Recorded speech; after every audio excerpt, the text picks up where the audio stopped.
இன்றைக்கி ஆகஸ்ட் 15 நாங்கள் பள்ளிக்கூடம் போகும்போதெல்லாம் 2 சாக்லேட்டுக்காக வேண்டியே கொடியேற்றுற அன்னைக்கு வெள்ளன 6 மணிக்கெல்லாம் போய் வாய்க்காலில் குளிச்சுட்டு ஓடுவோம். ஆனால் இப்போ இருக்க உள்ளேயே சாக்லேட்டை எதிர்பார்க்க மாட்டுதுங்க போல். அதனால் அதிகமாக கொடியேற்றுறதுக்கு போக மாட்டேன்னு வீட்டில் இருந்துக்கிறது. என் பிள்ளைகளே போக மாட்டுதுங்க. இப்போ நம்ம சாப்பாட்டை பார்ப்போம். சோறு வச்சுட்டு பாவக்காய் குழம்பு வைக்கிறதுக்கு நான் எல்லாம் வதக்கி கூட்டி வச்சாச்சு. குழம்பு கொதிக்குது. தேங்காய் லாஸ்ட்டாக அரைச்சி ஊற்றிக்கிறேன். இதுக்கு பீட்ரூட் பொரியல் வைக்கலான்ட்டு 4 பீட்ரூட்டை சீவி எடுத்து வச்சுருக்கேன். இன்றைக்கி சீவிதையும் பொரிக்க போகிறேன். எண்ணெய், கடுகு, கருவேப்பிலை, சின்ன வெங்காயம், பச்சை மிளகா, கடலைப்பருப்பு எல்லாம் போட்டு வதக்கிட்டு நம்ம சீவி வச்சுருக்க பீட்ரூட்டையும் போட்டு உப்பு போட்டு சிம்மில் 10 நிமிஷம் வச்சு விட்டா நல்லா பூ போல் வெந்துடும். பூ போல் இப்போ வெந்துருச்சு. இதில் கொஞ்சம் தேங்காய் பூவை போட்டு இறக்கிடலாம். பீட்ரூட் பொரியல் தயாராகிடுச்சு. இன்றைக்கி சாப்பாடும் பாவக்காய் குழம்பு பீட்ரூட் பொரியல் தான் வச்சுருந்தேன்.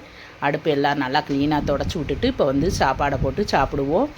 அவ்வளோதே. இந்த வீடியோ பிடிச்சிருந்தா லைக் பண்ணுங்கள். பாய்.